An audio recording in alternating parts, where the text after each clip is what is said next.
Pamamaril ng dalawang menor de edad sa San Jose National High School sa Tacloban City, planado ayon sa PNP. Si Vic Sumintak sa detalye.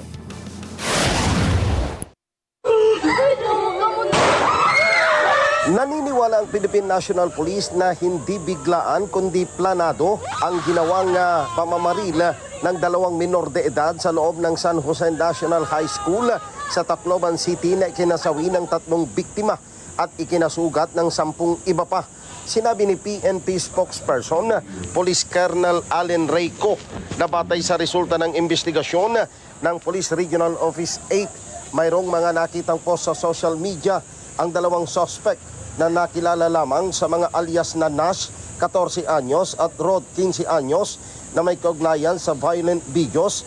Ganun din ang palitan ng messages ng mga suspect bago naganap ang krimen.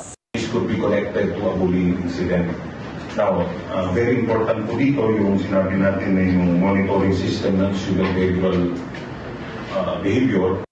Ayon kay Colonel Co, sa sandaling mapatunayan na nagkaroon ng kapabayaan ang poliswoman na may-ari ng baril na ginamit ng kanyang pamangkin sa pamamaril na nagdulot ng kamatayan at pagkakasugat ng mga biktima, ay mayroon itong kaakibat na mabigat na parusa sa ilalim ng batas. Ay may nakita po tayong mga pinost na violent videos, mga pertaining to guns, video of him fighting a gun. So ito ay very obviously red flags.